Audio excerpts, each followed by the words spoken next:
देखेंगे उदाहरण number 3.4। Platinum प्रतिरोध तापमापी के प्लेटिनम के तार का प्रतिरोध हिमांक पर 5 ओम है।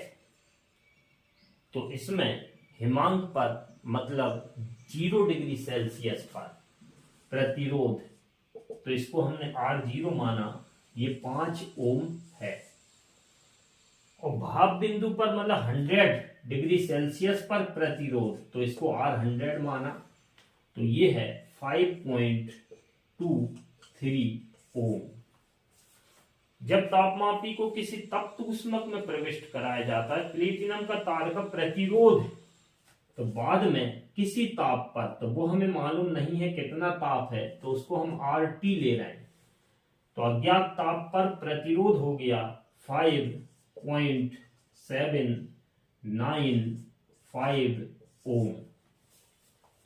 ऊष्मक का ताप, तो ये जो अज्ञात ताप है, जिस ताप पर ये प्रतिरोध हुआ है, वो ताप हमें ज्ञात करना है।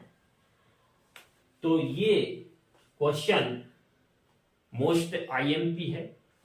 एक बार ये क्वेश्चन आया था, तो ये जो वैल्यूज हैं वो बहुत इजी कर दी थी, ताकि इसका मैथमेटिकल कैलकुलेशन बहुत आसान हो जाए। तो इस क्वेश्चन में 3 प्रतिरोध हैं, तो हम पहले इसका फॉर्मूला बनाएंगे। जो NCERT बुक में फॉर्मूला दिया है, वो फॉर्मूला आया कहां से है, तो पहले हम ये फॉर्मूला बनाएंगे, उसके बाद वैल्यूज रखेंगे। और एग्जाम में अगर कम मार्क्स का क्वेश्चन है, तो आप डायरेक्ट फॉर्मूला यूज करके इसे सॉल्व कर सकते हैं। तो प्रतिरोध ताप गुणांक से संबंधित हमारा मेन फॉर्मूला है R2 equal R1 1 plus alpha T2 minus T1। इसी फॉर्मूले का हम यूज कर रहे हैं। तो सबसे पहले हम इन दो के लिए फॉर्मूला बनाएंगे। तो पहला तापमान 0 लेंगे, दूसरा 100 लेंगे। तो R2 की जगह हम लिखेंगे R100 बराबर R1 की जगह R0 1 प्लस अल्फा T2 मतलब दूसरा तापमान 100 लेंगे और माइनस पहला तापमान हम लेंगे 0। तो ये मिलेगा तुम्हें 100 माइनस 0 मतलब 100। तो 100 अल्फा, 100 इंटू अल्फा। इस फॉर्मूले से हम अल्फा की वैल्यू निकालेंगे, तो ये हमें मिलेगा अल्फा इक्वल, अल्फा निकालेंगे तो ये मिलेगा R100 minus R0 upon 100 into R0। अब हम पहला तापमान 0 और दूसरा तापमान T के लिए फॉर्मूला बनाएंगे इसी मेन फॉर्मूले से।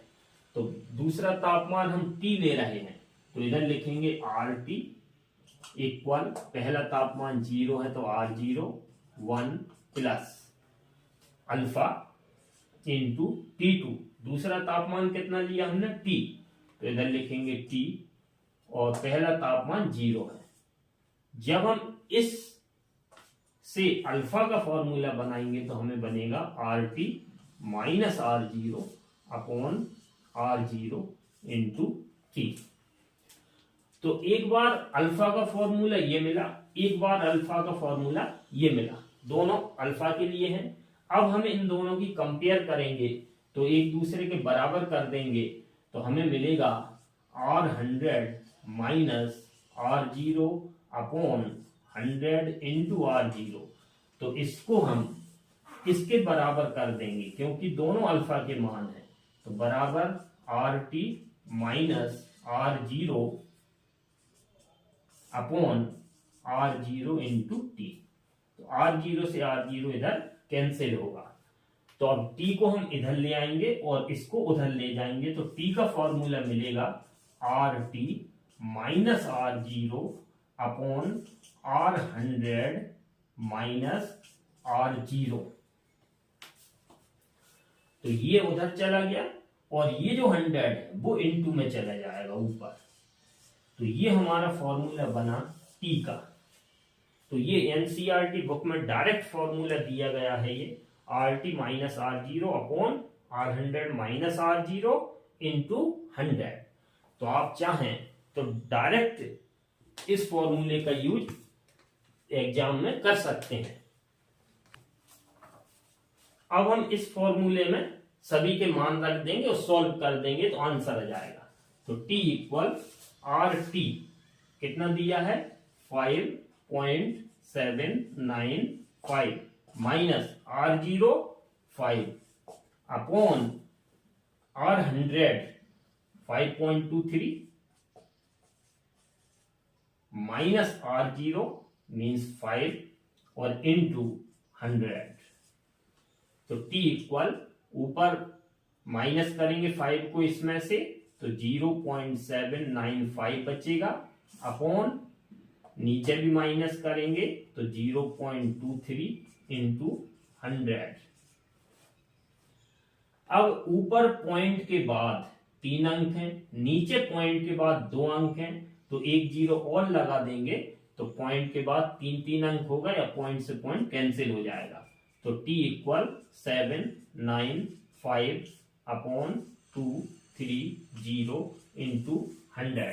अब हम इसको 5 से कैंसिल करेंगे, तो 5 से कैंसिल करेंगे तो नीचे कितना बचेगा 5 को 20, 3 बचा 30 हो गया, 5 का 30 ऊपर बचेगा 5 एकम 5, 2 बचेगा 29, 5 25, 4 बचेगा 45 होगा, 5 नम 45 गुणे 100। तो T बराबर जब हम 159 में 46 का भाग देंगे तो हमें मिलेगा 3.4565 इंटू 100। और जब हम 100 का मल्टीप्लाई करेंगे तो ये पॉइंट 2 अंकों के बाद खिसकेगा। तो T इक्वल 345.65 डिग्री सेल्सियस, ये हमारा आंसर है।